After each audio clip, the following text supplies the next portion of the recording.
June 4th, 1942, Aleutian Islands, Alaska. The wind screamed across the black volcanic ridges, whipping sheets of icy rain against the cockpit canopy of Petty Officer Tadayoshi Koga's fighter.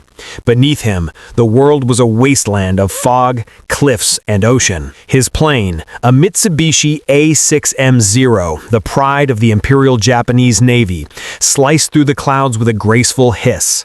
Painted light gray with crimson circles on its wings, the aircraft looked almost ghostly against the storm. Moments earlier, Koga's squadron had attacked Dutch Harbor as part of Japan's diversionary strike, meant to distract U.S. forces from Midway. But American anti-aircraft fire had hit his fuel line. The Zero's engine sputtered, coughed, and then began to lose power. Fuel leak. Returning to base, he had radioed in clipped, calm tones. But base was hundreds of kilometers away, and the Aleutians were no place for emergency landings. Koga glanced out the canopy, waves below, fog ahead. His compass spun uselessly. Somewhere behind the gray veil lay Akutan Island, a volcanic rock surrounded by treacherous marshland. He made his choice. The plane descended into the mist, its propeller chopping through the freezing air. Koga saw a stretch of flat ground, green, wet, glistening, and pulled back gently on the stick. His wheels touched down with a hiss of spray. For a brief second, it seemed like he'd made it. Then, the nose dug in. The soft bog swallowed the Zero whole, flipping it forward. The canopy slammed into the earth. The propeller shattered like glass. The aircraft slid, groaned, and came to rest, half buried in mud. There was no explosion, just the hiss of steam from the cracked engine. Inside, Tadayoshi Koga never moved again. The harness had snapped his neck instantly. His wingmen circled overhead, but couldn't land in the fog and freezing wind. They assumed the crash had destroyed the plane completely. When they returned to their carrier, the record simply read, Koga missing, aircraft lost. But it wasn't lost. For nearly a month, the wreck sat undisturbed on the lonely island, hidden by fog and tundra. The Zero, the most feared fighter in the Pacific, lay waiting, almost completely intact, until one summer morning, an American patrol plane spotted something metallic glinting from the marsh. When U.S. Navy Lieutenant William Thies and his crew landed nearby to investigate, they couldn't believe what they saw. The aircraft's wings were whole. Its propeller was bent, but its fuselage was untouched. The rising sun insignia gleamed faintly in the dim light, a perfect specimen, the enemy's deadliest secret weapon, delivered by fate itself. Thies turned to his men and whispered, "Gentlemen, we've just found the Holy Grail." July 10th, 1942, Akutan Island, Alaska. The morning fog hung low as U.S. Navy engineers and Marines trudged through the wet tundra toward the wreck. The ground sucked at their boots, and the air reeked of oil and decay. Somewhere ahead, under a tangle of grass and bent aluminum, lay what they had been ordered to find: the rumored Japanese fighter that had haunted American skies since Pearl Harbor. When they reached it, no one spoke. The Mitsubishi A6M0 stood there like a sleeping beast. The airframe gleamed under layers of mud. The red Hanomaru, Japan's rising sun, still burned faintly on the wings. The plane's lines were sleek, elegant, and alien to the Americans. "It's almost beautiful," one sailor murmured. "Beautiful and deadly," replied another. Koga's body was still inside, frozen and twisted beneath the cracked canopy. They removed him gently, wrapped him in a tarp, and buried him nearby. Whatever else he had been, an enemy, a pilot, he had died bravely. The men gave him a moment of silence. Then, they turned to the machine. Every detail was cataloged and photographed. Serial numbers, instrument panels, gauges written in Japanese. Mechanics peered into the engine bay, shaking their heads at the craftsmanship. The Zero wasn't just fast, it was brilliantly engineered. "Get this thing out of here," the chief engineer finally said, carefully. But that was easier said than done. Akutan Island had no dock, no airstrip, just swamps and cliffs. For 10 days, men worked knee-deep in mud, cutting a path to the coast. With cables, wooden sleds, and sheer determination, they dragged the Zero inch by inch to the shore. A Navy barge arrived and lifted the battered fighter onto its deck. As it rose from the marsh, water poured from its fuselage like blood draining from a wound. When it reached the ship, sailors crowded the rails to look. Word spread fast. The Americans had captured a real, intact Zero. The fighter was shipped south to Dutch Harbor, then by freighter to North Island Naval Air Station in San Diego, California. Along the way,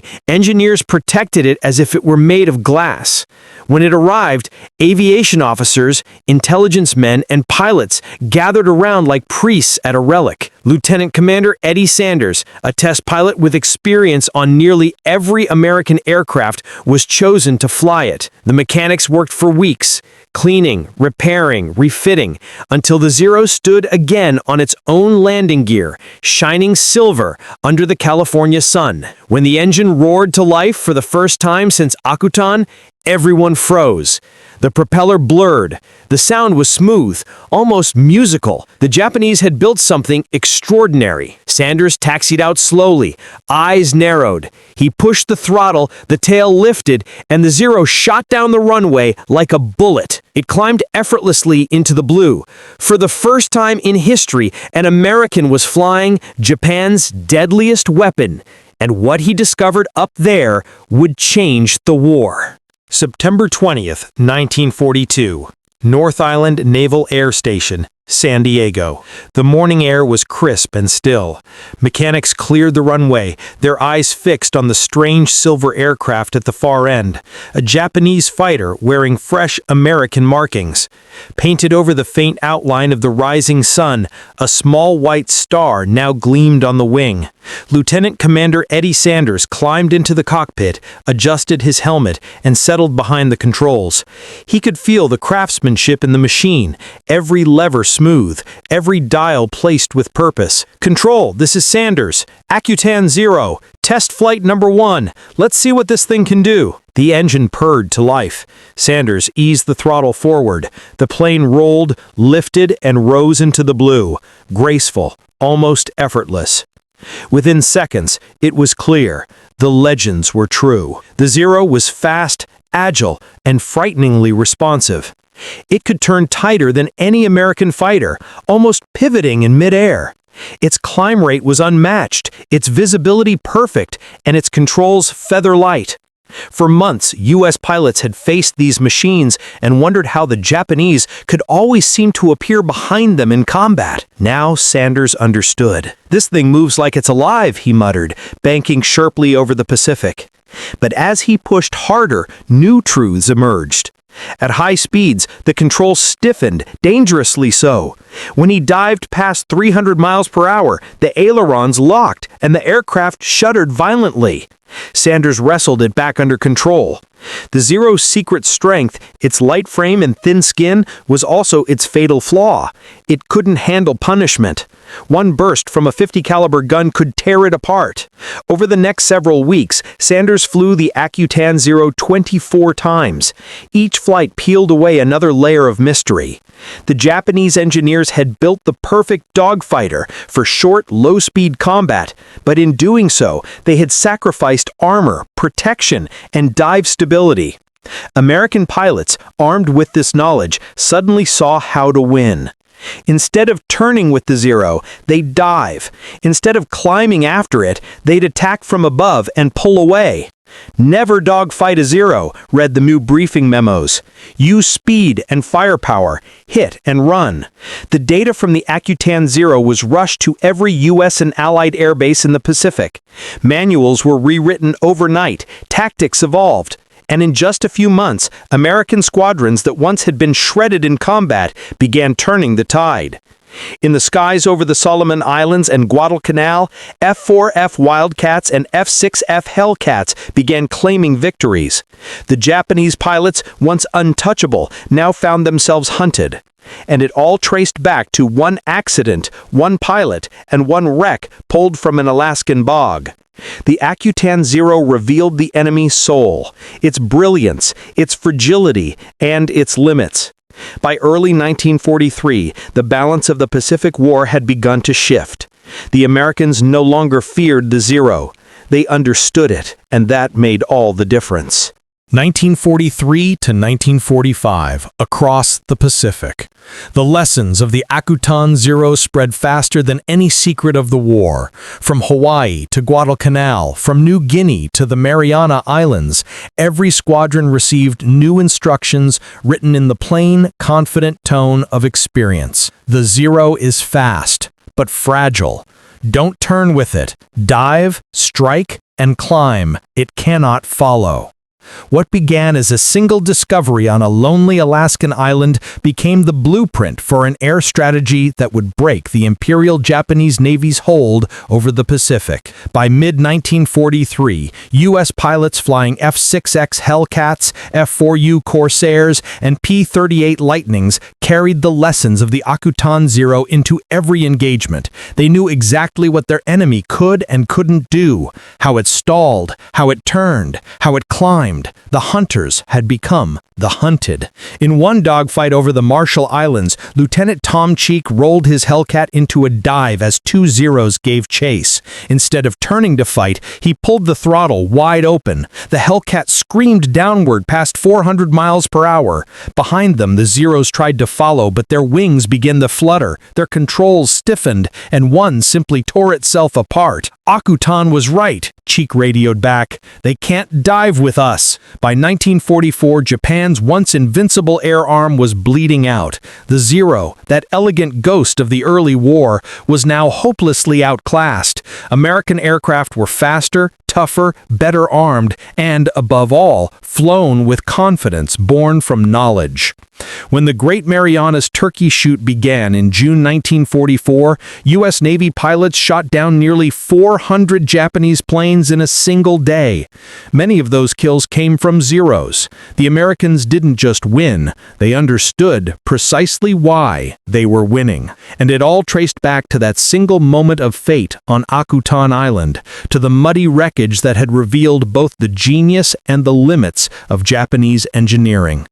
In laboratories and test ranges across America, engineers used the Akutan Zero's data to design new fighters. The Hellcat in particular was built to counter everything the Zero did best: stronger wings, better dive recovery, armor plating, and self-sealing fuel tanks.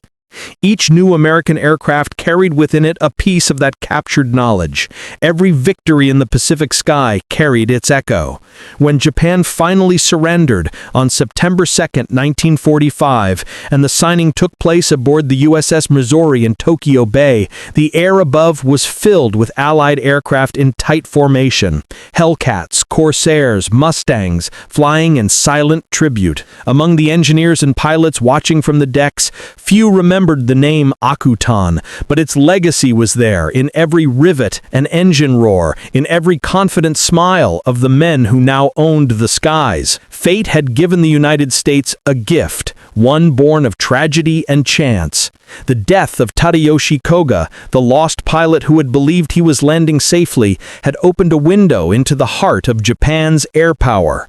That single aircraft, dug from the Alaskan mud, had shown America the truth. Even the deadliest machines can have weaknesses, and understanding them can turn fear into dominance. The war in the Pacific was won not only with courage or numbers, but with insight, knowledge, and the relentless drive to learn from every piece of wreckage. And it all began quietly on that cold, forgotten island, where one Zero fell from the sky and changed the course of history.